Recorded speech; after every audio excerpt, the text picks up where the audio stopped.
오늘의 말씀 사도행전 2장 17절에서 21절 말씀입니다. 사도행전 2장 17절에서 21절 말씀입니다.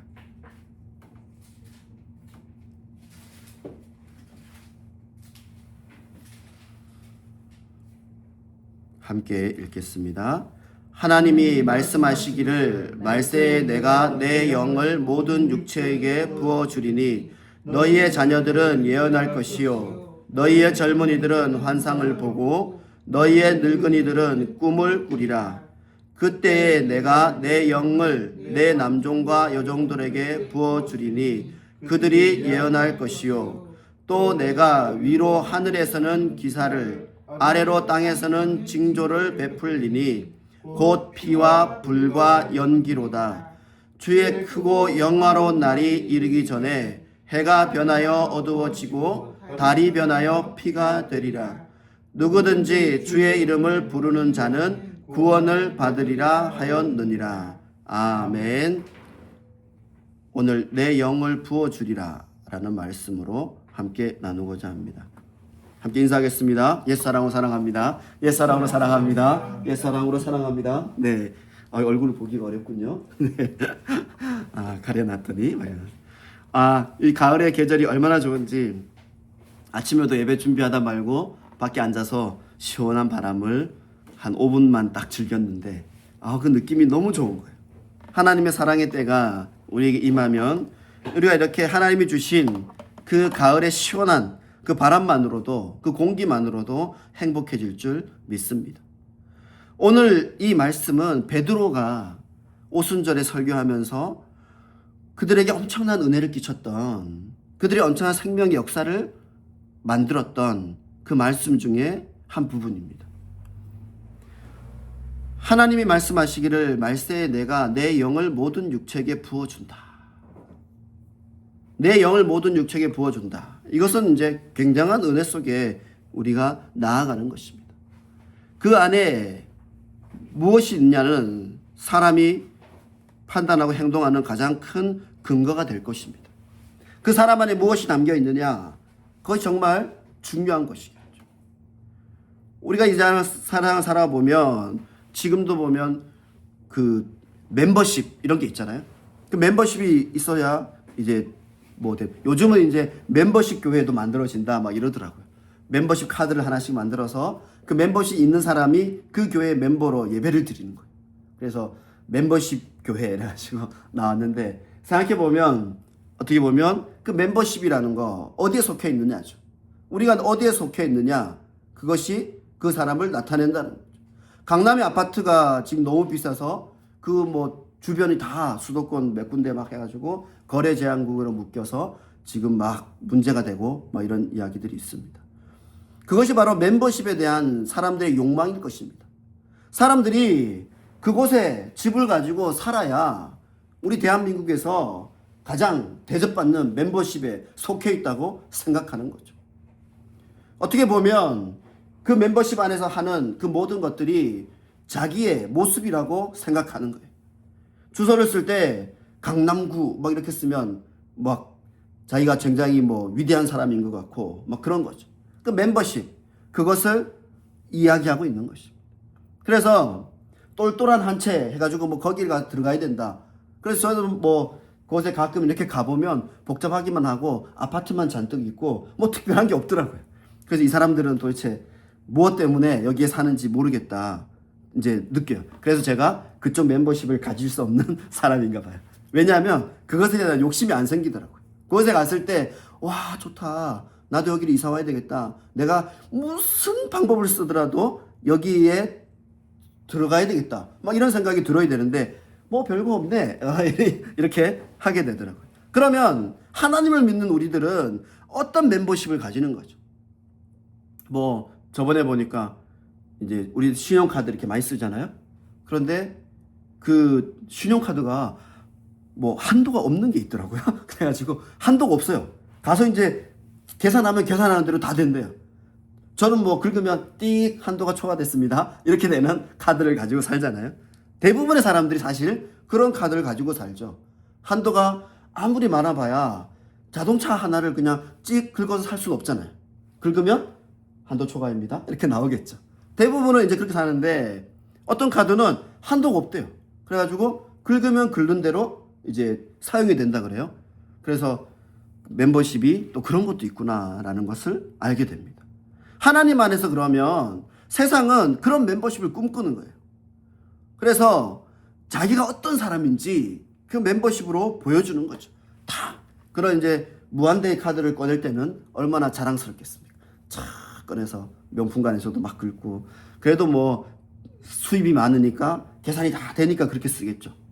한 달 사실 직장을 다니는 사람들은 한 달 내내 일하고 직장 월급이 딱 되면 뭐 탁 지나가면 냄새만 맡는데요. 뭐냐면 뭐 카드값 나가고 뭐 관리비 나가고 뭐 이렇게 막 다 나가고 나면 이제 용돈 조금 딱 남는 거죠. 그러니까 월급이 들어와도 아이 뭐 향기나 한번 맡으면 다행이다 이러고 살아가는 게 다 우리들의 모습일 것입니다.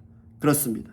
세상에서는 이런 것들로 사람을 평가하고 이런 것들로 사람의 멤버십을 정하고 그룹을 정하는 거죠.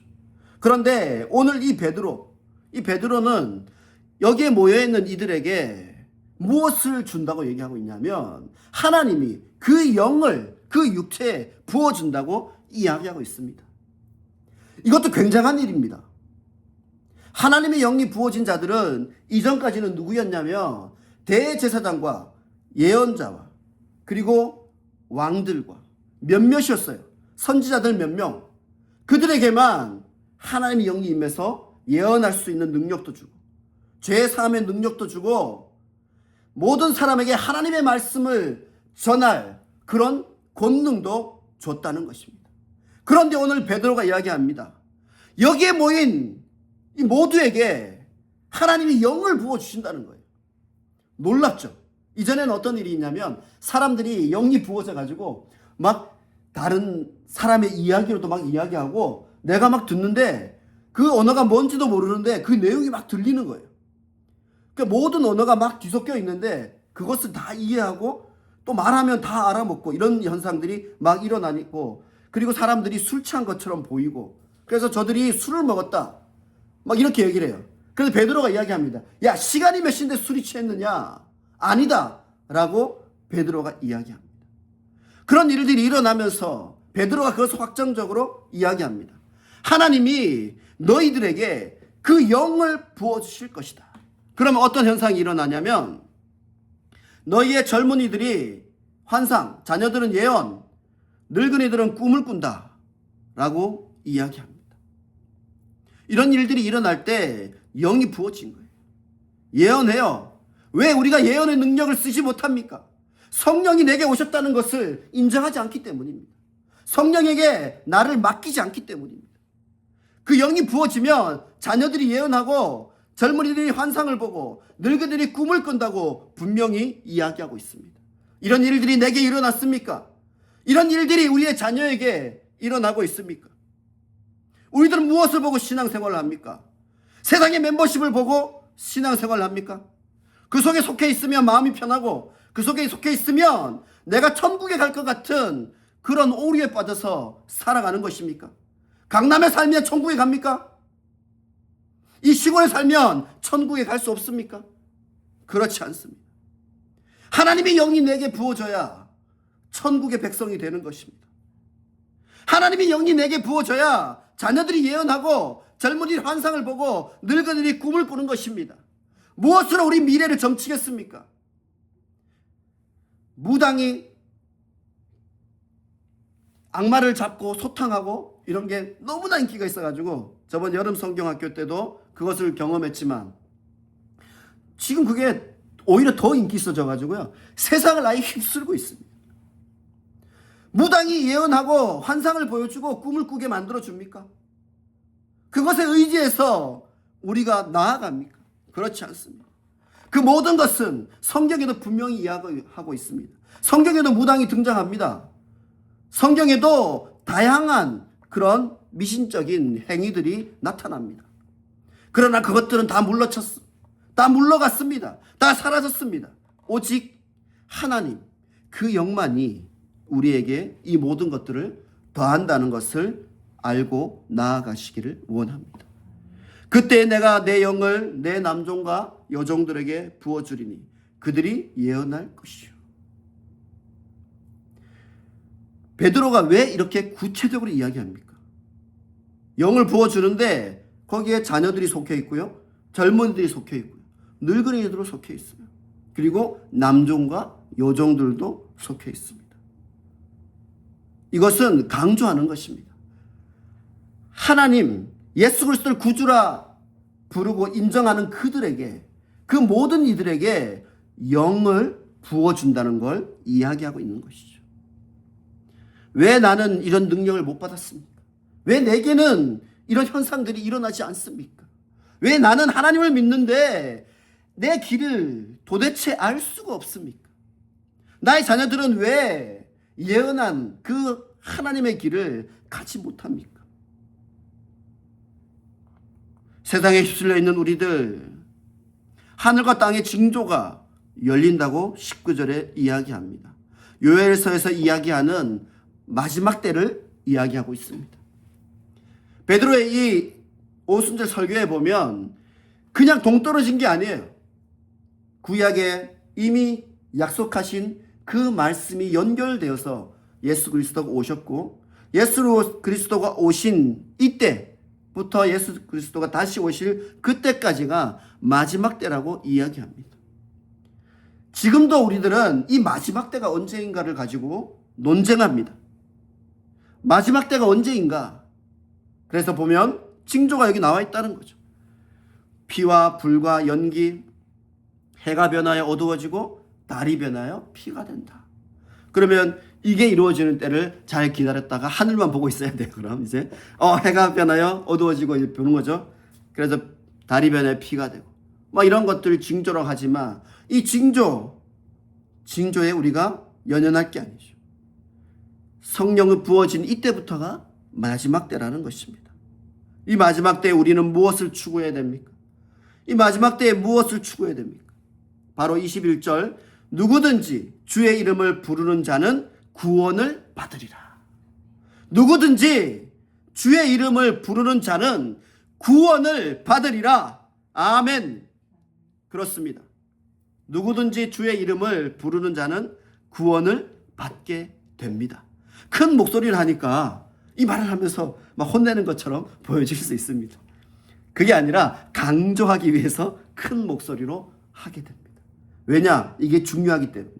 누구든지 주의 이름을 부르는 자는 구원을 받는다고 이야기합니다. 엄마 아빠가 줄 수 있는 것도 아닙니다.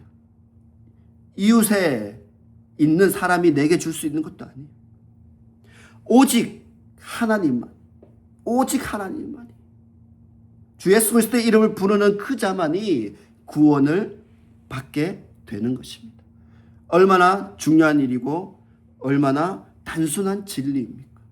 이 단순한 진리 때문에 우리들은 꼬불꼬불한 길을 가고 있는 것이죠. 아주 단순한데 꼬불꼬불한 길에서 그 끝을 보지 못하고 결국 세상에서 쓰러지는 존재가 된다는 것입니다. 세상 살아가면서 가장 걱정되는 게 무엇입니까? 지금 이제 장애 아이들과 함께하는 연극반을 하고 있는데 거기서 걱정하는 게 뭐냐면 이 자녀들이 내가 있을 때까지는 내가 돌보고 내가 어떻게든 보호하는데 내가 이 세상에 없을 때 이 아이들이 어떻게 살아갈 것인가? 그게 제일 걱정이라고 누구나 이야기합니다. 내가 건강할 때야 내가 이 아이를 돌보고 내가 먹이고 입히고 내가 데리고 다니고 재우고 하면 되지만 사람은 언제나 나이가 먹고 늙고 때가 되면 죽어야 되는 그 시기가 온다는 것이. 그럴 때 이 자녀들이 어떻게 될 것인가? 그게 제일 고민이라고 이야기합니다. 왜 그 고민을 자기가 하고 있습니까? 왜 그 고민을 본인이 하고 있습니까? 그것은 하나님을 모르기 때문입니다. 하나님이 이 땅에 나게 하셨고 하나님이 그 생명을 나게 하셨다는 것을 인정하지 않기 때문입니다. 자기가 다 한 거예요. 자기가 낳았어요. 자기가 돌봐야 돼요. 자기가 죽이면 어떻게 될지 몰라요. 왜 자기가 다 합니까? 내가 낳은 자녀라도 내가 왜 다 한다고 생각하십니까? 그렇기 때문에 아무런 결론이 나지 않는 거예요. 하나님이 나를 낳게 하셨고, 하나님이 그 자녀도 주셨고, 하나님이 이 세상의 모든 것들을 주셨다는 걸 인정한다면 하나님을 붙잡아야죠. 세상을 붙잡고 자기 자신을 붙잡고 해결 방법을 찾으려고 하는데 해결 방법이 있습니까? 없습니다. 세상에는 그 어떤 것도 방법이 되어줄 수가 없어요. 세상에 있는 것은 변하고 시간이 지나면 소멸되고 다시 나타나고 없어지는 것들입니다. 그것은 당연한 거예요. 내가 그 아이 때문에 영원히 살 수 없어요. 내가 그 자녀가 돌봐야 된다고 영원한 생명을 받을 수 있습니까? 불가능한 것입니다. 누구든지 하나님 앞에 나와 예수 그리스도의 이름을 부르고 구원의 자리로 나가는 것, 그게 해결책입니다. 주의 영이 내게 임하는 것, 그게 해결책이에요. 그것을 다 벗어던지고 그것을 거부하면서 방법을 찾습니다. 불가능합니다. 세상에 그 어떤 것도 그것을 가능하게 할 방법은 없습니다. 그래서 얘기합니다. 내가 사는 그날 마지막 날 바로 전에 죽고 그 다음 날에 내가 죽어야 되겠다. 뭐 이렇게 얘기하더라고요. 그게 말이 됩니까? 그 아이의 생명이 내가 죽기 바로 전에 죽어서 정리하고 내가 죽었으면 좋겠다? 아니, 그런 생각을 어떻게 합니까?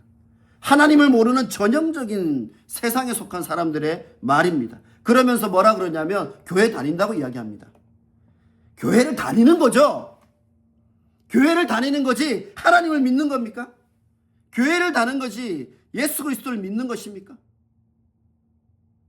그런 말도 안 되는 방법을 쓰면서 세상의 그런 방법으로 마무리하겠다고 이야기하면서 어떻게 하나님을 믿는 자라고 이야기합니까?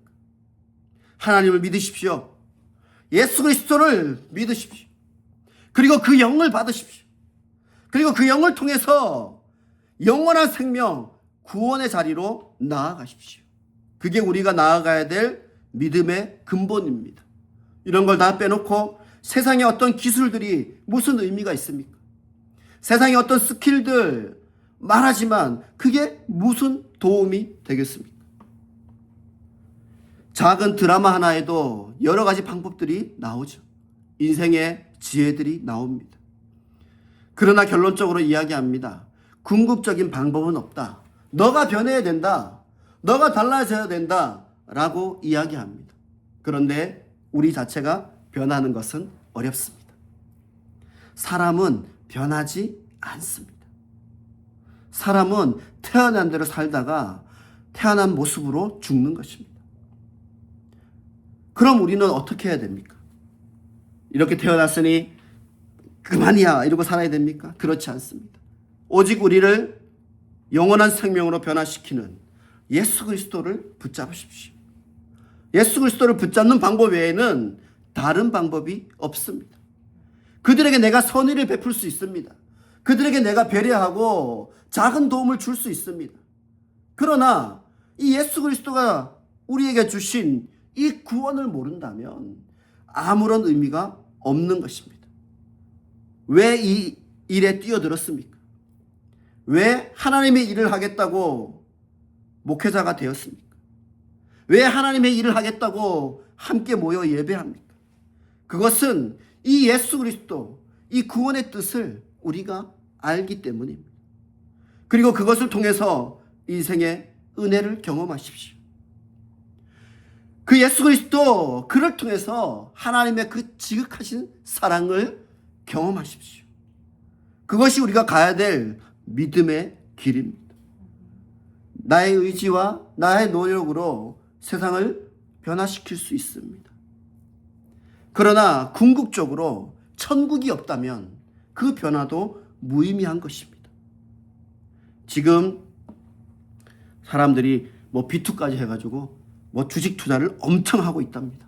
그래가지고 뭐 그 주식을 하기 위해서 빌린 돈만 해도 뭐 24조 원인가 뭐 숫자를 잘 기억 못해서 듣는데 뭐 생각해봤어요. 24조 원이 도대체 얼마큼이지? 막 해보니까 저는 가늠할 수도 없어요. 저는 뭐 100만 원, 200만 원도 뭐 세기 어렵고 진짜 10만 원, 20만 원도 아쉬운 삶을 살아가고 있는데 도대체 그 크기가 얼마인지 모릅니다. 그렇습니다. 사람들은 그것에 매몰됩니다. 그것이 자기 삶을 변화시켜 줄 거라고, 그것이 자기 인생을 해결해 줄 거라고 생각합니다. 그러나 아무리 많이 그것을 받아도 도저히 해결할 수 없는 문제가 있습니다. 바로 이 천국의, 이 구원의 문제인 것입니다. 이것은 돈으로도 안 되고요, 세상의 권력으로도 안 되고요, 세상의 어떤 기술적인 능력으로도 안 됩니다. 그것은 오직 예수 그리스도 구주 하나만 믿고 나아가는, 그걸 구주로 고백하고 주님을 따르는 그 믿음만이 우리를 구원의 길에 이끌게 할 것입니다. 하나님이 없고 예수 그리스도가 내게 없으면 근심 걱정뿐인 삶입니다. 나 이렇게 일하다가 갑자기 아프면 어떡하지? 나 이렇게 일하다가 갑자기 쓰러지면 어떡하지? 나 이렇게 아직 자녀들도 키우고 뭔가를 계속 해야 되는데 내가 건강을 잃으면 어떡하지? 그리고 내가 이 직장을 잃으면 어떡하지? 내가 이 관계 속에서 외톨이가 되면 어떡하지? 세상에는 근심 걱정뿐입니다. 그 근심 걱정을 이기는 길은 하나밖에 없습니다. 예수 그리스도, 그를 나의 구원자로 받고 변화되시기를 축원합니다. 크고 영화로운 날에 나는 세상에 변화되는 이것을 보고 슬퍼하는 것이 아니라, 해가 변하여 어두워지고 달이 변하여 피가 되고 땅의 징조가 풀려서 곧 피와 불과 연기가 있을지라도 하나님 한 분만 바라보며 기뻐하는 사람이 될 수 있다면, 그것을 통해서 구원의 길이 내게 열린다는 확신을 가진 그런 믿음의 사람이 된다면 무엇을 염려하겠습니까? 실제로 인도네시아에 가서 이제 마을에 봉사하러 갔는데, 뭐 이제 같이 예배도 하고 목사님들이 이제 새로 배출된다 그래서 같이 이제 축하해주러 갔거든요. 그런데 바로 옆에 화산이 분출해서 연기가 막 나고 있고, 뭐 발로 걸으면 먼지가 푹 이렇게 화산재가 막 밟혀요. 그런데 그 옆에 있는 사람들은 걱정 안 해요. 그 옆에 사람, 원래 그래요, 목사님. 그러니까 우리 처음 간 우리들은 막 이러잖아요. 우리는 이렇게 깨끗하고 막 안정된 데 있으니까 가니까, 여기 정말 안전한 데예요? 막 겁이 나서 뭐 앉을 수도 없어요. 왜냐하면 옆에 막 연기 나고 있고 화산재가 막 발에 밟히는데 뭐 불안해가지고 마음대로 앉을 수 없어요. 근데 그 마을에 사는 분들은 목사님 괜찮아요. 앉으세요. 식사하세요. 이래요. 그래서 보면 하나님 안에 있는 우리들이 그런 거예요. 우리는 가보면 막 너무 불안해가지고 이런 데 어떻게 사냐고, 하루라도 못 살겠다고, 어떻게 여기 사냐고 이러는데 이분들 아무 걱정 안 하고 거기서 밥 먹고 일하면서 잘 삽니다. 잠도 잘 자요. 그렇습니다. 우리도 똑같아요. 하나님 안에서 이런 일이 일어날 때 얼마나 불안하겠어요. 이런 징조가 나타날 때 얼마나 불안하고 두렵겠습니까? 그런데 우리가 하나님 안에 있으면, 주의 영이 내게 있으며 이것을 보면서 오히려 우리는 기뻐할 거라는 거예요. 예수님이 내게 오시는구나. 주님의 때가 됐구나. 나는 하나님과 영원한 땅으로 가는구나 라고 생각할 거 아니겠습니까? 그런데 예수 그리스도 우리가 없으면 우리는 어떻겠습니까? 너무나 불안해서 살 수 없을 거예요. 이런 현상이 나타났을 때 우리는 까무러칠 겁니다. 그러나 하나님 안에 그 영이 내 안에 있으면 이것을 당연하게 받아들이고, 그때에 오히려 예수님 오시기를 간구하게 될 것입니다. 마라나타를 부르며 오히려 예수님이 내게 오시는 그 기쁨의 시간으로 맞이할 것입니다. 그것이 믿음입니다. 이 세상에 잘 먹고 잘 살아가는 그것만이 믿음이 아니라 예수 그리스도가 내게 오셔서 예수 그리스도가 온전히 내게 오시는 그 때를 사모하는 것, 그게 믿음이 아니겠습니까? 그러면 우리가 무엇을 두려워하겠습니까? 예수님의 이름을 부르는 것을 두려워하겠습니까? 예수님의 이름을 전하는 것을 두려워하겠습니까? 세상에서 내가 정말 어려움을 겪는 이 모든 일 속에서 무엇을 두려워하겠습니까? 오직 예수 그리스도 그 한 분으로 기뻐하고 그 영으로 기뻐 뛰는 우리 믿음의 삶이 되시기를 다 축원합니다. 함께 찬양하시겠습니다.